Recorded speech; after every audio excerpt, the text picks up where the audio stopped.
नमस्कार बच्चों, आज हम उस महात्मा के विषय में बात करेंगे, चर्चा करेंगे जिसने भारत को आजादी दिलाने में महत्वपूर्ण भूमिका निभाई।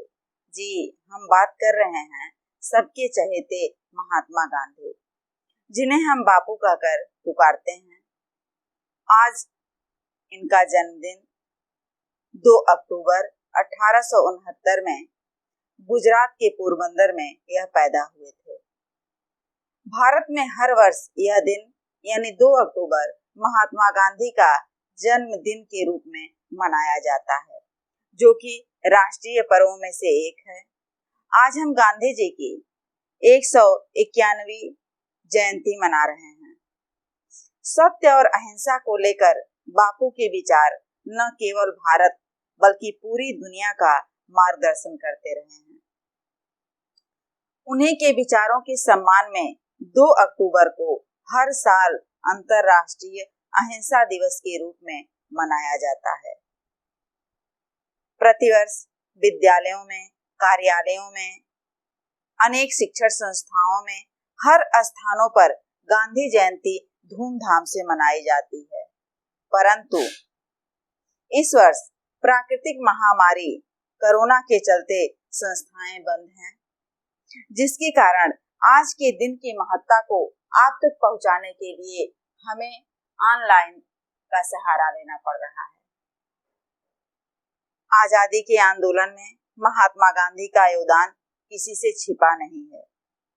अंग्रेजों भारत छोड़ो सत्याग्रह जैसे आंदोलन चलाने वाले महात्मा गांधी ने अंग्रेजों को भारत छोड़ने पर मजबूर कर दिया था।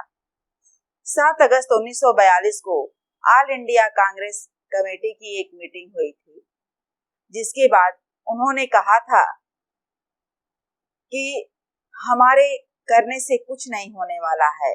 उन्होंने उसी समय करो या मरो का नारा दिया था। उसके अगले दिन यानी 8 अगस्त 1942 को भारत छोड़ो प्रस्ताव पारित हुआ। रात में कांग्रेस के प्रतिनिधियों को संबोधित करते हुए महात्मा गांधी ने कहा था, मेरे जेल जाने से कुछ नहीं होगा, करो या मरो। जिसका मतलब था कि हम भारत को आजाद करा लेंगे या उसके लिए हम अपनी जान दे देंगे। प्यारे बच्चों, यह सत्य है कि हम बापू का बहुत सम्मान करते हैं, लेकिन उनके सपने तो तभी पूरे होंगे जब हम उनके बनाए शांति, अहिंसा, सत्य, समानता, महिलाओं के प्रति सम्मान जैसे आदर्शों पर चलेंगे। आप देख रहे हैं कि आज के समय में हमारा समाज कितना क्रूर, अमानवीयता से भरा व्यवहार कर रहा है। मानव अपने स्वार्थ के वशीभूत होकर के खून खराबा करने तथा नारियों के प्रति उनके मन में जो अमानवीयता आई है, इन सब को देख करके हमारे देश को आजादी दिलाने हेतु अपने प्राणों को न्यौछावर करने वालों का मन बहुत ही दुखी हो रहा होगा, क्योंकि जिस भारत को आजादी दिलाने हेतु अंग्रेजों की गुलामी के चंगुल से छुड़ाने हेतु हमारे देश के कितने वीर सपूतों ने निस्वार्थ अपना सब कुछ न्यौछावर कर दिया, स्वयं को बलिदान कर दिया। आज उसी भारत में अपने थोड़े से स्वार्थ और काम को पूरा करने हेतु हम मानव के सिद्धांतों को भूल रहे हैं, अपने मानव धर्म से हम भटक रहे हैं। बच्चों, आज दोहरी खुशी की बात यह है कि आज ही के दिन यानी 2 अक्टूबर को बापू के साथ साथ भारत का एक और लाल पैदा हुआ, जिसे हम लाल बहादुर शास्त्री के नाम से जानते हैं। यह गांधी जी के सच्चे शिष्य थे। इनका जन्म 2 अक्टूबर 1904 को उत्तर प्रदेश के बनारस जिले के मुगल सराय कस्बे में हुआ था। इनके पिता एक स्कूल शिक्षक थे। जब शास्त्री जी 1.5 वर्ष के थे, तभी इनके पिता का देहांत हो गया। इनका बचपन बड़ा ही अभाव में बीता। वे भारत में ब्रिटिश शासन का समर्थन कर रहे भारतीय राजाओं की गांधी जी द्वारा की गई निंदा से बेहद प्रभावित हुए। वे भारतीय राजा जो ब्रिटिश शासन का समर्थन कर रहे थे, इन राजाओं का गांधी जी द्वारा जो निंदा की गई थी, इस बात से वह बेहद प्रभावित हुए। गांधी जी ने जब असहयोग आंदोलन शुरू किया तो मात्र 16 वर्ष की आयु में अपनी पढ़ाई छोड़कर वे उसमें शामिल हो गए।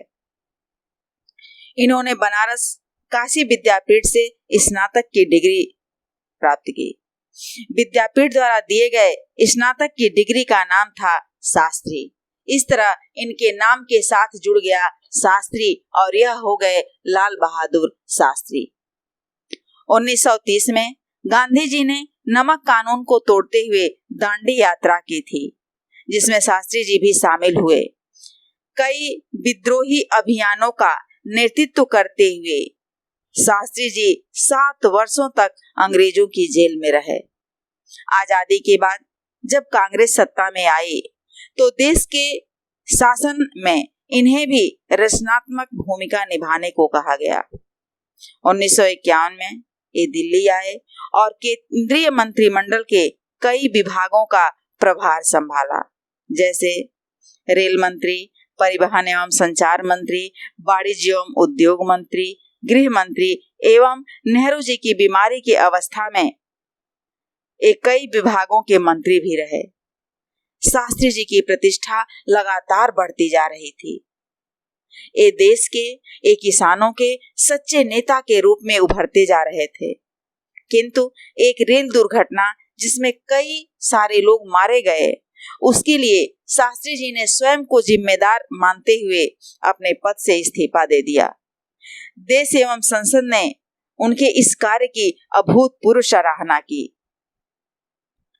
तत्कालीन प्रधानमंत्री नेहरू जी ने इस घटना पर संसद में बोलते हुए कहा था कि शास्त्री जी की ईमानदारी और उच्च आदर्शों की उन्होंने बहुत तारीफ की।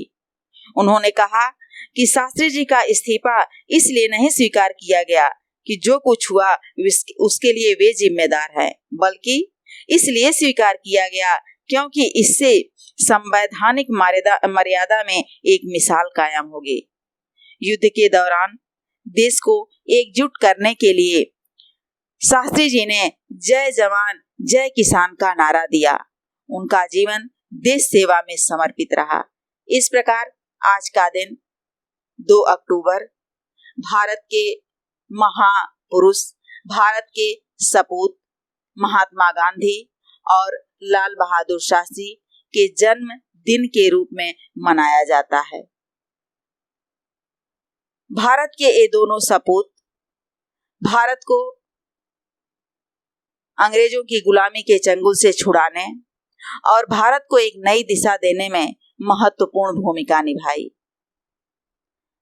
आज हम सिर्फ बातों से नहीं, बल्कि उनके द्वारा जो उनके विचार थे, सत्य, अहिंसा, इन सारी चीजों को हमें वाचिक नहीं बल्कि हमें अपनाना होगा, अनुकरण करना होगा। उनके आदर्शों को, उनके दर्शाए गए मार्ग पर हमें चल करके एक नए भारत को उच्च स्थान देना होगा। हम अपने स्वार्थ को त्याग कर निस्वार्थ भाव से जब हम अपने समाज और अपने देश के बारे में अच्छा सोचेंगे, तभी हमारे समाज और हमारे देश का कल्याण होगा। जय हिंद, जय भारत।